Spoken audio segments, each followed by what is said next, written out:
আসসালামু আলাইকুম। তেলের পিঠা, পোয়া পিঠা বা পাকন পিঠা যে যাই বলুক না কেন, মজাদার এই পিঠাটির রেসিপি থাকছে আজকে আপনাদের জন্য। আর সেই সাথে স্বাগত জানাচ্ছি ফুলকো এই পাকন পিঠার রেসিপিটি দেখার জন্য। আজকে কিন্তু আমি একদম দাদি নানিদের মতো করে পাকন পিঠাটা বানিয়েছি, সেই সাথে আপনাদের জন্য রেখেছি অসংখ্য টিপস এবং ট্রিক্স। আপনারা যদি আমার মতো ফুলকো পাতলা নরম তুলতুলে পিঠা বাসায় বানিয়ে নিতে চান, তাহলে অবশ্যই কিন্তু পুরো ভিডিওটি দেখতে হবে টিপসগুলো জানার জন্য। আমার পিঠাটা কিন্তু খুব মোটা হয়নি, আর ভেতরে কিন্তু একদমই আটার দলা ভাবটা নেই। কিভাবে আমি এরকম পাতলা নরম পিঠাটি বানিয়েছি সেটাই থাকছে আপনাদের জন্য। প্রথমে একটা বাটিতে নিয়ে নিচ্ছি আমি 1.5 কাপ পরিমাণ শুকনো চালের গুঁড়া। আপনারা চাইলে ভেজা চালের গুঁড়াটাও ব্যবহার করতে পারেন। এবং দিয়ে দিচ্ছি 1 কাপ পরিমাণে ময়দা। চালের গুঁড়ার সাথে যদি ময়দাটা ব্যবহার করা হয়, তাহলে পিঠাটা যেরকম সফট হয়, সেই সাথে অনেকক্ষণ পর্যন্ত কিন্তু নরম তুলতুলে থাকে। চালের গুঁড়া আর ময়দাটা ভালো করে আমি মিশিয়ে নিলাম। এবারে একটা পাতিলে নিয়ে নিচ্ছি 3/4 কাপ পরিমাণ খেজুরের গুড়। 3/4 কাপ বলতে 1/4 কাপ 3 বার করলে যে পরিমাণটুকু হয় সেটাই হচ্ছে 3/4 কাপ। আপনারা চাইলে এখানে চিনি ব্যবহার করতে পারেন। আমি পার্সোনালি গুড় পছন্দ করি, তাই গুড় দিয়েছি। আর দিয়ে দিয়েছি 1/2 কাপ পরিমাণ নর্মাল পানি। এখন গুড় এবং পানিটাকে আমি চুলায় বসিয়ে দিয়েছি একটু গরম করে নেওয়ার জন্য, যতক্ষণ না পর্যন্ত গুড়টা গলে একদম লিকুইড হয়ে যাচ্ছে। অতিরিক্ত জাল করে গুড়টা শুকানোর কোনোই প্রয়োজন নেই, জাস্ট গুড়টা গলা পর্যন্তই আমি চুলায় রেখেছি। এবং চুলা থেকে নামিয়ে আমি এখন এটাকে একটু ঠান্ডা করে নিচ্ছি। অতিরিক্ত গরম অবস্থাতে কোনোভাবেই যেই ময়দা এবং গুঁড়াটা আমরা আগে থেকে রেডি করে রেখেছি তার মধ্যে এটা দেওয়া যাবে না, সেক্ষেত্রে গুঁড়াটা সিদ্ধ হয়ে যাবে এবং পিঠাটাও পারফেক্ট হবে না। যখন একটা আঙুল দিলে সহ্য করা যাবে, সেই পর্যায়ে গুড় এবং পানিটাকে আমি অল্প অল্প করে আগে থেকে রেডি করে রাখা চালের গুঁড়া এবং ময়দার মধ্যে দিয়ে দিচ্ছি। একবারে দিতে যাবেন না, এতে করে দেখা যাবে অতিরিক্ত পাতলা হয়ে যেতে পারে ব্যাটারটা। তাই অল্প অল্প করে দিবেন এবং আমি যেভাবে হাত দিয়ে মেখে নিচ্ছি, চেষ্টা করবেন এভাবে হাত দিয়ে মেখে নেওয়ার জন্য। পাকন বা তেলের পিঠা বানানোর ক্ষেত্রে ব্যাটারটা যত ভালোভাবে মেখে নেওয়া হবে, আপনার পিঠাটাও কিন্তু তত পারফেক্টভাবে ফুলবে। তাই চেষ্টা করবেন ব্যাটারটাকে খুব ভালোভাবে ফেটিয়ে ফেটিয়ে হাত দিয়ে মেখে নেওয়ার জন্য। এতে করে তেলে দেওয়ার সঙ্গে সঙ্গেই কিন্তু আপনার পিঠাটা পারফেক্টভাবে ফুলে উঠবে। আর আপনারা যদি মিষ্টি খেতে কম পছন্দ করেন, এক্ষেত্রে গুড়ের পরিমাণটা কমিয়ে দিতে পারেন। কিন্তু কম বা বেশি মিষ্টি হলে কিন্তু পিঠা পারফেক্ট হতে চায় না। এজন্য অবশ্যই চেষ্টা করবেন মিষ্টিটা যাতে পারফেক্ট হয়, কমও না বেশি না, সেদিকে খেয়াল রাখার জন্য। আর আপনারা দেখতে পাচ্ছেন আমি কিভাবে ব্যাটারটাকে মেখে নিচ্ছি। এটা কিন্তু আমি উপর থেকে নিচে একবার করে ফেটিয়ে নিচ্ছি, আবার ঘুরিয়ে ঘুরিয়ে মেখে নিচ্ছি। যত সময় নিয়ে আপনারা ব্যাটারটা বানিয়ে নিতে পারবেন, আপনাদের পিঠাটা তত সফট এবং ফুলকো হবে। আমি গুড়ের সাথে যতটুকু পরিমাণ পানি নিয়ে গুড়টাকে গলিয়ে নিয়েছিলাম, তার সম্পূর্ণটাই আমি ব্যবহার করে ফেলেছি। কিন্তু আমার কাছে এখনও মনে হয়েছে ব্যাটারটা ঘন আছে, তাই আমি আরও 1/2 কাপ পরিমাণে পানি নিয়েছি আগের সেই পাতিলেই। আর পানিটাকে কিন্তু আমি আবারও গরম করে নিয়েছি।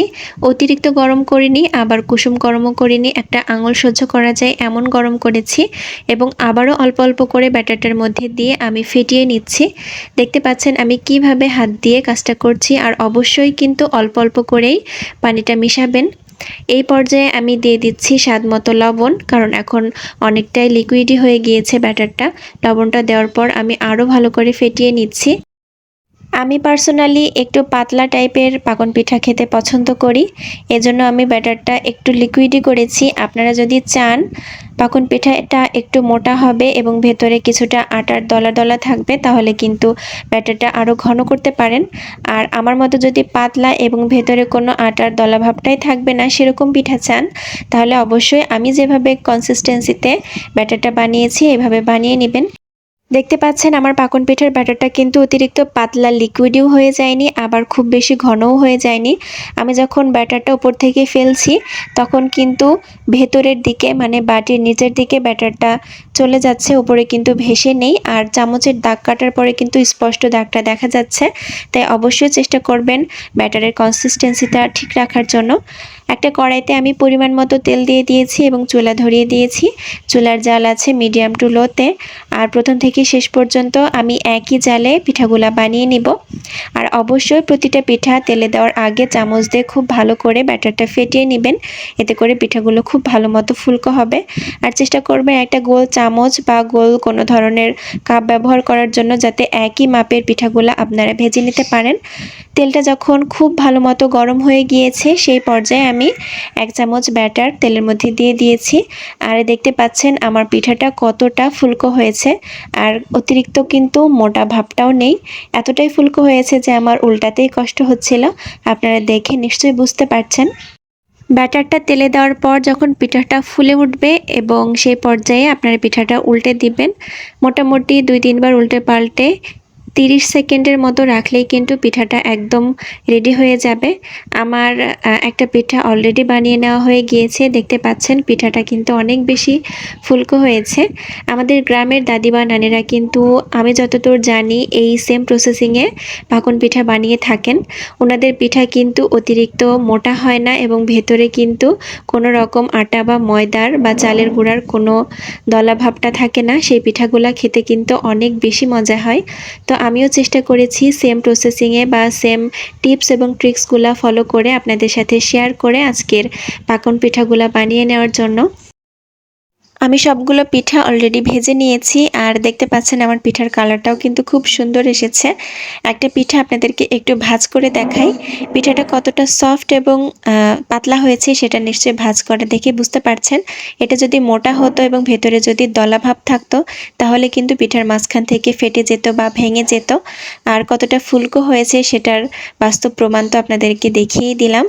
আপনারা যদি এরকম পারফেক্ট পাতলা নরম তুলতুলে ফুলকো পিঠা বানাতে চান অবশ্যই ব্যাটারের কনসিস্টেন্সির দিকে খেয়াল রাখবেন। আর ব্যাটারটা যখন তৈরি করবেন অবশ্যই একটু সময় নিয়ে হাত দিয়ে ফেটিয়ে ফেটিয়ে ব্যাটারটা বানানোর চেষ্টা করবেন। অতিরিক্ত ঘন বা অতিরিক্ত পাতলা করে ফেলবেন না এবং মিষ্টিটার দিকে একটু খেয়াল করবেন যাতে মিষ্টি কম বা বেশি হয়ে না যায়। তো আশা করি আমার সমস্ত টিপসগুলো আপনাদের কাছে ভালো লেগেছে এবং ভিডিওটাও আপনাদের উপকারে আসবে আশা করছি। ভালো লাগলে ভিডিওতে একটা লাইক দিয়ে চ্যানেলটিকে সাবস্ক্রাইব করে রাখতে পারেন। নতুন কোনো ভিডিও নিয়ে আবারও আপনাদের মাঝে হাজির হব। আল্লাহ হাফেজ।